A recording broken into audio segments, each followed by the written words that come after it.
Hi friends, ನಮಸ್ಕಾರ. ತುಳುನಾಡ ಅಡುಗೆ ಚಾನಲ್ಗೆ ನಿಮಗೆ ಸ್ವಾಗತ, ಸುಸ್ವಾಗತ ಫ್ರೆಂಡ್ಸ್. ಇವತ್ತು ನಾವೊಂದು ಟೈಸನ್ ಕೋಳಿಯ ಗಶಿಯನ್ನು ಯಾವ ರೀತಿ ಮಾಡೋದು ಅಂತ ಇಲ್ಲಿ ತಿಳ್ಕೊಳ್ಳುವ. ಅದಕ್ಕೆ ನಾವಿಲ್ಲಿ ಟೈಸನ್ ಕೋಳಿ ಮತ್ತು ಮೆಣಸು ಎಲ್ಲ ಇಲ್ಲಿ ತೋರಿಸ್ತಾ ಇದ್ದೀವಿ. ಅದಕ್ಕೆ ಮೊದಲನೇದಾಗಿ ನಾವು 1 kg ಅಷ್ಟು ಒಳ್ಳೆ ಟೈಸನ್ ಕೋಳಿಯನ್ನು ಕ್ಲೀನ್ ಮಾಡಿ ಇಲ್ಲಿ ಇಟ್ಟಿದ್ದೇವೆ. 1 kg ಟೈಸನ್ ಕೋಳಿ ಇದೆ ಇದರಲ್ಲಿ. ಆನಂತರ ಅದಕ್ಕೆ ಬ್ಯಾಡಿಗೆ ಮೆಣಸು ಮತ್ತು ಗುಂಟೂರು ಮೆಣಸೆಲ್ಲ ಮಿಕ್ಸ್ ಮಾಡಿ ಇಟ್ಟಿದ್ದೇವೆ ಒಂದು ಇಷ್ಟು ಪ್ರಮಾಣದಲ್ಲಿ, ನೀವು ನೋಡ್ಬೋದು. ಮತ್ತು ತೆಂಗಿನ ತುರಿ ಒಂದು ಸ್ವಲ್ಪ ಈ ಪ್ರಮಾಣದಲ್ಲಿ, ಅಂದರೆ ಒಂದು ಅರ್ಧ ಕಪ್ನಷ್ಟು ತೆಂಗಿನ ತುರಿ ಇದೆ. ನಂತರ ಅರಿಶಿನ ಪುಡಿ ಇದೆ ಒಂದು ಸ್ವಲ್ಪ, 1 ಚಮಚಷ್ಟು. ಕೊತ್ತಂಬರಿ, ಜೀರಿಗೆ, ಸ್ವಲ್ಪ ಮೆಂತೆ, ಒಂದು ಕಾಳುಮೆಣಸು ಒಂದು ಸ್ವಲ್ಪ. ನಂತರ ಈರುಳ್ಳಿ, ಇಲ್ಲಿ ಒಂದು ಸ್ವಲ್ಪ ಬೆಳ್ಳುಳ್ಳಿ ಇದೆ, ಒಂದು ಸ್ವಲ್ಪ ಕರಿಬೇವಿನ ಸೊಪ್ಪಿದೆ. ನಂತರ ಗಸಗಸೆ ಇದೆ, ಗಸಗಸೆ ಒಂದು ಸ್ವಲ್ಪ. ನಂತರ 1 ಏಲಕ್ಕಿ, ಒಂದು ಚಿಕ್ಕ ಚಿಕ್ಕ 2 ತುಂಡು ಚಕ್ಕೆ, ಒಂದು 2 ಲವಂಗ, ಒಂದು ಸ್ಟಾರ್ ಹೂವಿನ ಒಂದು ತುಂಡು, ಇಷ್ಟೇ ಬೇಕಾಗಿರೋದು, ಜಾಸ್ತಿ ಎಲ್ಲ ಹಾಕ್ಲಿಕ್ಕೆ ಹೋಗ್ಬಾರ್ದು. ನಂತರ ಒಂದು ಸ್ವಲ್ಪ ಹುಳಿ ಇದೆ ಇಲ್ಲಿ ನೋಡ್ಬೋದು. ಇವಿಷ್ಟೇ ಇಂಗ್ರೀಡಿಯೆಂಟ್ಸನ್ನು ಹಾಕಬೇಕು. ಜಾಸ್ತಿ ಇಂಗ್ರೀಡಿಯೆಂಟ್ಸ್ ಅಂದರೆ ಅದು ಯಾವ ರೀತಿ ಅಂದರೆ ಮಸಾಲೆಯ ಒಂದು ವಾಸನೆ ಜಾಸ್ತಿ ಬರುತ್ತೆ, ನಾವು ಜಾಸ್ತಿ ಇದು ಮಸಾಲೆ ಎಲ್ಲ ಯೂಸ್ ಮಾಡಿದರೆ. ಅದಕ್ಕೋಸ್ಕರ ಇಷ್ಟೇ ಸಾಕು. ನಂತರ ಇಲ್ಲಿ ಒಗ್ಗರಣೆಗೋಸ್ಕರ ಸ್ವಲ್ಪ ಒಂದು ಅರ್ಧ ಇದರ ತುಂಡಿನಷ್ಟು ಈರುಳ್ಳಿ, ನಂತರ ಒಂದು ಕರಿಬೇವಿನ ಸೊಪ್ಪು ಒಗ್ಗರಣೆಗೋಸ್ಕರ ಇದು. ಓಕೆ, ಮೊದಲನೇದಾಗಿ ಒಂದು ತವ ತಗೊಂಡು ನಾವು ಇಲ್ಲಿ ತಗೊಂಡಿರುವಂತಹ ಮೆಣಸನ್ನು ಇಲ್ಲಿ ತವದಲ್ಲಿ ಹುರಿಬೇಕು. ಒಂದು ಸ್ವಲ್ಪ ಎಣ್ಣೆ ಹಾಕಿ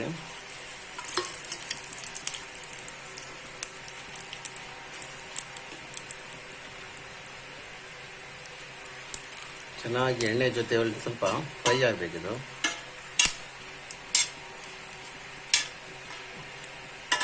ಎಣ್ಣೆಯಲ್ಲಿ ಫ್ರೈ ಮಾಡಿ ಹಾಕೋದ್ರಿಂದ ಸ್ವಲ್ಪ ಒಳ್ಳೆ ಫ್ಲೇವರ್ ಬರುತ್ತೆ ಫ್ರೆಂಡ್ಸ್. ಇದು ಈ ಮೆಣಸು ಕಾದಿದೆ. ಈ ಒಂದು ಪಾತ್ರೆಗೆ ನಾವು ಅದನ್ನು ತೆಗೆದಿಟ್ಕೊಳ್ಳುವ. ಫ್ರೆಂಡ್ಸ್, ಇಲ್ಲಿ ನಾವು ಈರುಳ್ಳಿ, ಬೆಳ್ಳುಳ್ಳಿ ಮತ್ತು ಕರಿಬೇವಿನ ಸೊಪ್ಪನ್ನು ತೆಗೆದು ಬಾಕಿ ಎಲ್ಲ ಇಂಗ್ರೀಡಿಯೆಂಟ್ಸನ್ನು ಇಲ್ಲಿ ಹುರಿತಾ ಇದ್ದೇವೆ. ಒಂದು ಸ್ವಲ್ಪ ಎಣ್ಣೆ ಹಾಕಿ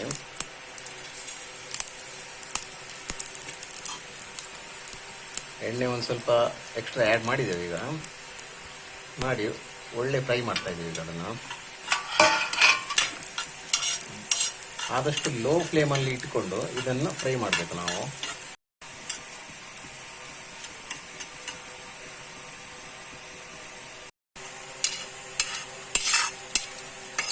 ಈಗ ನಾವು ಹುರಿದಿಟ್ಟಿರುವಂಥ ಎಲ್ಲ ಮಸಾಲೆಯನ್ನು ಇದಕ್ಕೆ ಆ್ಯಡ್ ಮಾಡುವ.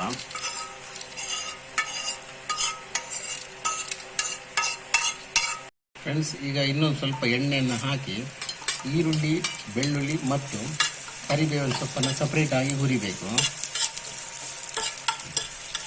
ಒಂದು ಸ್ವಲ್ಪ ಹುರಿಲಿಕ್ಕೆಲ್ಲ ಟೈಮ್ ತಗೊಳ್ತದೆ ಎಲ್ಲ. ಪ್ರತಿಯೊಂದನ್ನು ಹುರಿದೇ ಹಾಕಬೇಕು.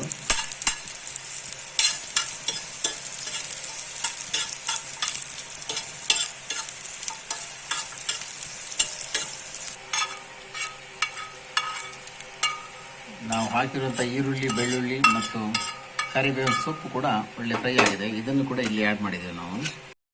ಈಗ ತೆಂಗಿನ ತುರಿ ಮತ್ತು ಅರಿಶಿನ ಹುಡಿ ಇದು ಎಲ್ಲ ಒಟ್ಟಿಗೆ ನಾವು ಇಲ್ಲಿ ಆ್ಯಡ್ ಮಾಡಬೇಕು. ಆ್ಯಡ್ ಮಾಡಿದ ನಂತರ ಅದನ್ನು ಕೂಡ ಒಳ್ಳೆ ಮಾಡಿ ಹುರಿಯುವಂಥದ್ದು. ತೆಂಗಿನ ತುರಿ ನಾವು ತಗೊಳ್ಳುವಾಗ ಆದಷ್ಟು ಬೆಳೆದಿರುವಂಥ ತೆಂಗಿನ ತುರಿ ತಗೊಳ್ಳೋದು ಒಳ್ಳೆಯದು. ಯಾಕಂತೇಳಿದ್ರೆ ಅದರಲ್ಲಿ ಎಣ್ಣೆ ಅಂಶ ಜಾಸ್ತಿ ಬರುತ್ತೆ. ಎಣ್ಣೆ ಅಂಶ ಬಂದರೆ ಟೇಸ್ಟ್ ಆಗುತ್ತೆ ನಾವು ಮಾಡೋಂಥ ಪದಾರ್ಥ. ಓಕೆ ಫ್ರೆಂಡ್ಸ್, ತೆಂಗಿನ ತುರಿ ಈಗ ಒಳ್ಳೆ ಫ್ರೈ ಆಗಿದೆ. ಈಗ ಇದನ್ನು ಕೂಡ ಇಲ್ಲಿ ಆ್ಯಡ್ ಮಾಡುವ ನಾವು ಇದಕ್ಕೆ. ಈಗ ನಾವು ತಗೊಂಡಿರುವಂಥ ಎಲ್ಲ ಮಸಾಲೆಗಳು ಇಲ್ಲಿ ಫ್ರೈ ಆಗಿದೆ. ಈಗ ನೋಡ್ಬೋದು, ಫಸ್ಟ್ ಕ್ಲಾಸ್ ಫ್ರೈ ಆಗಿ ಈಗ ಇದ್ರ ಜೊತೆ ಎಲ್ಲ ಆ್ಯಡ್ ಮಾಡಿದ್ದೇವೆ ನಾವು. ಫ್ರೆಂಡ್ಸ್, ಒಂದು ಖಾಲಿ ಕುಕ್ಕರನ್ನು ನಾವು ಇಲ್ಲಿ ಒಲೆ ಮೇಲೆ ಇಟ್ಟಿದ್ದೇವೆ. ಅದಕ್ಕೆ ಈಗ ಒಂದು ಸ್ವಲ್ಪ ತೆಂಗಿನ ಎಣ್ಣೆ ಆ್ಯಡ್ ಮಾಡಲಿಕ್ಕೆ 4-5 ಚಮಚಷ್ಟು ತೆಂಗಿನ ಎಣ್ಣೆ.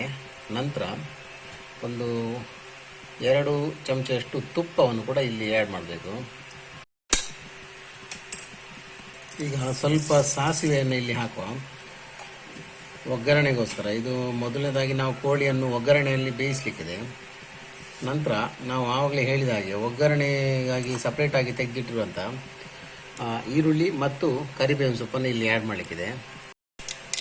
ಈ ಒಗ್ಗರಣೆಯಲ್ಲಿ ನಾವು ಕೋಳಿ ಬೇಯಿಸುವಾಗ ಮೊದಲನೇದಾಗಿ ಕೆಲವು ಕಡೆ ಸಾಸಿವೆ ಹಾಕ್ತಾರೆ, ಕೆಲವರು ಸಾಸಿವೆ ಹಾಕೋದಿಲ್ಲ, ಖಾಲಿ ಕರಿಬೇವಿನ ಸೊಪ್ಪು ಮತ್ತು ಈರುಳ್ಳಿ ಎಣ್ಣೆ ಹಾಕಿ ಒಗ್ಗರಣೆಯಲ್ಲಿ ಬೇಯಿಸ್ತಾರೆ ಕೋಳಿಯನ್ನು.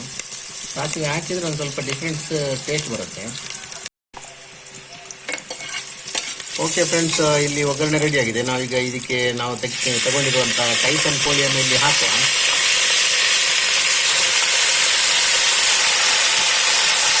ಎಲ್ಲ ಟೈಸನ್ ಕೋಳಿಯನ್ನು ಸಾಮಾನ್ಯ 1 kg ಟೈಸನ್ ಕೋಳಿ ಇದೆ, ಅದನ್ನು ಇಲ್ಲಿ ಆ್ಯಡ್ ಮಾಡಿದ್ದೇವೆ. ಈಗ 1 ಚಮಚೆಯಷ್ಟು ಅರಶಿನ ಹುಡಿಯನ್ನು ಇಲ್ಲಿ ಹಾಕಬೇಕು. ನಾವು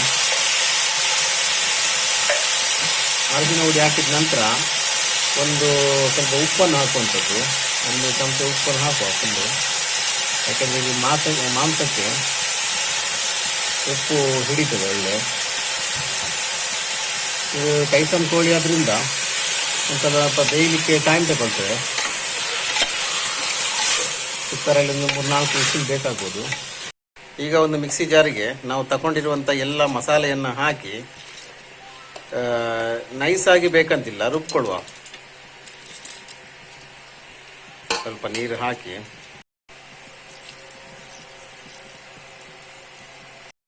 ಓಕೆ ಫ್ರೆಂಡ್ಸ್, ಇಲ್ಲಿ ಈ ಪ್ರಮಾಣದಲ್ಲಿ ರುಬ್ಬಿಟ್ಟಿದ್ದೇವೆ. ಓಕೆ, ಇನ್ನೊಂದು ಕಡೆ ನಾವು ಪುಂಡಿ ಮಾಡ್ತಾ ಇದ್ದೇವೆ. ಪುಂಡಿ ನೀವು ನೋಡ್ಬೋದು ಇಲ್ಲಿ. ಇದು ಓವರ್ ನೈಟ್ ನಾವು ನೆನೆಸಿಟ್ಟಂತ ಕುಚ್ಚಲಕ್ಕಿಯನ್ನು ಇಲ್ಲಿ ಚೆನ್ನಾಗಿ ರುಬ್ಬಿ ನಂತರ ಅದರ ನೀರಿನ ಅಂಶವನ್ನು ತೆಗಿಲಿಕ್ಕಿದೆ. ಸ್ವಲ್ಪ ಫ್ಲೇಮ್ ಇಟ್ಟು ನೀರಿನ ಅಂಶವನ್ನು ತೆಗಿಬೇಕು ಒಳ್ಳೆ ಮಾಡಿ. ಯಾಕಂದರೆ ಪುಂಡಿ ರೌಂಡ್ ಮಾಡಲಿಕ್ಕೆ ಸ್ವಲ್ಪ ಗಟ್ಟಿ ಇರಬೇಕಾಗುತ್ತೆ ಬಂದ, ಅದಕ್ಕೋಸ್ಕರ ಎಲ್ಲ ನೀರಿನ ಅಂಶವನ್ನು ತೆಗೆದ ನಂತರ ಸ್ವಲ್ಪ ಗಟ್ಟಿ ಆಡಿದ ನಂತರ ನಾವು ಪುಂಡಿಯನ್ನು ಬೇಯಿಸುವ. ಎಸ್, ಇಲ್ಲಿ ನೋಡ್ಬೋದು ಫ್ರೆಂಡ್ಸ್, ನೀರಿನ ಪಸೆ ಎಲ್ಲ ಹೋಗಿದೆ ಇದರದ್ದು. ಇನ್ನು ನಾವು ಇದನ್ನು ರೌಂಡ್ ಮಾಡಿ ಪುಂಡಿ ಕಟ್ಟಲಿಕ್ಕಿದೆ. ಎಸ್ ಫ್ರೆಂಡ್ಸ್, ಇಲ್ಲಿ ನೋಡ್ಬೋದು ನೀವು ಎಲ್ಲ ಪುಂಡಿಯನ್ನೆಲ್ಲ ರೌಂಡ್ ಆಗಿ ಕಟ್ಟುತ್ತಾ ಇದ್ದಾರೆ. ಇಲ್ಲಿ ಪುಂಡಿ ಎಲ್ಲ ರೆಡಿ ಆಗ್ತಾ ಇದೆ. ನಾವು ಪುಂಡಿಯನ್ನು ಒಲೆಯಲ್ಲಿ ಮಾಡ್ತಾ ಇದ್ದೇವೆ. ಇಲ್ಲಿ ಒಳ್ಳೆ ಬೆಂಕಿ ಆಗ್ತಾ ಇದೆ. ಎಸ್ ಫ್ರೆಂಡ್ಸ್, ಇಲ್ಲಿ ಚಿಕನ್ ಒಳ್ಳೆ ಬೆಂದಿದೆ ನೋಡ್ಬೋದು. ಒಂದು 4-5 ಸೀಟಿ ಆಗಿದೆ ಇದಕ್ಕೆ. ಈಗ ಇಲ್ಲಿ ಮಸಾಲೆಯನ್ನು ಆ್ಯಡ್ ಮಾಡಲಿಕ್ಕಿದೆ ಇದಕ್ಕೆ. ಓಕೆ ಫ್ರೆಂಡ್ಸ್, ನಾವು ರುಬ್ಬಿಟ್ಟಿರುವಂಥ ಮಸಾಲೆಯನ್ನು ಇಲ್ಲಿ ಈಗ ಆ್ಯಡ್ ಮಾಡುವಂಥ ಸಮಯ. ಎಲ್ಲ ಮಸಾಲೆಯನ್ನು ಇಲ್ಲಿ ಆ್ಯಡ್ ಮಾಡಿ ಈಗ ರುಬ್ಬಿರುವಂಥ ಮಿಕ್ಸಿಗೆ ಒಂದು ಸ್ವಲ್ಪ ನೀರನ್ನು ಹಾಕಿ ಆ ನೀರನ್ನು ಕೂಡ ಇಲ್ಲಿ ಹಾಕಬೇಕು. ಆದಷ್ಟು ನೀರು ಕಡಿಮೆ ಹಾಕ್ಕೊಳ್ಳಿ, ಮತ್ತು ಚಿಕನ್ ಬೇಯುವಾಗ ನೀರು ಹಾಕಲಿಕ್ಕಿಲ್ಲ, ನೆನಪಿರಲಿ. ಎಸ್, ಸ್ವಲ್ಪ ನೀರನ್ನು ಇಲ್ಲಿ ಆ್ಯಡ್ ಮಾಡೋದು. ಈಗ ಉಪ್ಪೆಲ್ಲ ಕಡಿಮೆ ಇದ್ದರೆ ಸ್ವಲ್ಪ ಉಪ್ಪು ಹಾಕ್ಕೊಳ್ಳಿ. ಆನಂತರ ಕೊತ್ತಂಬರಿ ಸೊಪ್ಪು ಒಂದು ಸ್ವಲ್ಪ ಹಾಕ್ಲಿಕ್ಕಿದೆ. ಫ್ರೆಂಡ್ಸ್, ಇಲ್ಲಿ ಕೊಚ್ಚಿಟ್ಟಿರುವಂಥ ಕೊತ್ತಂಬರಿ ಸೊಪ್ಪನ್ನು ಮೇಲ್ಗಡೆಯಿಂದ ಇಲ್ಲಿ ಆ್ಯಡ್ ಮಾಡಬೇಕು. ಓಕೆ, ಈಗ ಬಾಯಿ ಮುಚ್ಚಳವನ್ನು ಇಟ್ಟು ಒಂದ್ಸರಿ ಬೇಯಿಸುವ. ಓಕೆ ಫ್ರೆಂಡ್ಸ್, ಇಲ್ಲಿ ನೋಡ್ಬೋದು ಚಿಕನ್ ರೆಡಿ ಆಗಿದೆ. ಚಿಕನ್ ಗಸಿ ಸೂಪರ್ ಆಗಿ ರೆಡಿ ಆಗಿದೆ. ಎಲ್ಲ ಎಣ್ಣೆ ಅಂಶ ಎಲ್ಲ ಬಿಟ್ಟು ಫಸ್ಟ್ ಕ್ಲಾಸ್ ಆಗಿದೆ. ಈಗ ಇನ್ನೊಂದು ಸ್ವಲ್ಪ ಕೊತ್ತಂಬರಿ ಸೊಪ್ಪನ್ನು ಆ್ಯಡ್ ಮಾಡುವ. ಕೊತ್ತಂಬರಿ ಸೊಪ್ಪು ಹಾಕೋದು ಕೇವಲ ಪರಿಮಳಕ್ಕೋಸ್ಕರ ಮಾತ್ರ. ನೋಡ್ಬೋದು ಸೂಪರ್ ಆಗಿ ಬೆಂದಿದೆ ಚಿಕನ್ನು, ಫಸ್ಟ್ ಕ್ಲಾಸ್ ಆಗಿ. ಟೈಸನ್ ಕೋಳಿಯ ಗಸಿ. ಈಗ ಅಲ್ಲಿ ಪುಂಡಿ ರೆಡಿ ಆಗ್ತಾ ಇದೆ. ಎಸ್, ಓಕೆ ಫ್ರೆಂಡ್ಸ್, ಇಲ್ಲಿ ನೋಡ್ಬೋದು ಪುಂಡಿ ಒಳ್ಳೆ ಬೆಂದಿದೆ. ಈಗ ಇದನ್ನು ತೆಗೆಯುವ ನಾವು. ಒಳ್ಳೆ ಬೆಂಕಿ ಕೂಡ ಆಗ್ತಾ ಉಂಟಲ್ಲ, ಆ ರೀತಿ ಒಳ್ಳೆ ಬೆಂದಿದೆ ಬೇಗ. ಓಕೆ ಯಾವ ಮಗ, ಬಿಸಿ ಬಿಸಿ ಬಿಸಿ ಬಿಸಿಯಾದ ಪುಂಡಿ. ಇದಕ್ಕೆ ಕೋಳಿ ಗಸಿಯನ್ನು ಹಾಕುವ ಈಗ. ಎಸ್, ಓಕೆ ಫ್ರೆಂಡ್ಸ್, ಸೂಪರ್ ಆಗಿ ಬಂದಿದೆ. ಇಲ್ಲಿ ನೋಡಿ, ಪುಂಡಿ ಮತ್ತು ಕೋಳಿ ಇದೇ ರೀತಿ ಒಂದು ಗಸಿ ಮಾಡಿ ಮತ್ತು ಪುಂಡಿ ಕೂಡ ನೀವು ಕೂಡ ಮಾಡಿ ಸೂಪರ್ ಆಗುತ್ತೆ. ಅದೇ ರೀತಿ ನಮ್ಮ ಒಂದು ಈ ವಿಡಿಯೋಗೆ ಲೈಕ್ ಇರಲಿ, ಸಬ್ಸ್ಕ್ರೈಬ್ ಮಾಡಿ, ಶೇರ್ ಮಾಡಿ, ಕಾಮೆಂಟ್ ಮಾಡಿ. ನೀವು ಕೂಡ ನಿಮ್ಮ ಮನೆಯಲ್ಲಿ ಇದೇ ರೀತಿ ಒಂದು ಪುಂಡಿ ಕೋಳಿಯನ್ನು ಮಾಡಿ ಅಂತ ಹೇಳ್ತಾ ಇವತ್ತಿನ ಒಂದು ವಿಡಿಯೋವನ್ನು ಮುಗಿಸ್ತೀನಿ. ಜೈ ಹಿಂದ್, ಜೈ ಕರ್ನಾಟಕ ಮಾತೆ.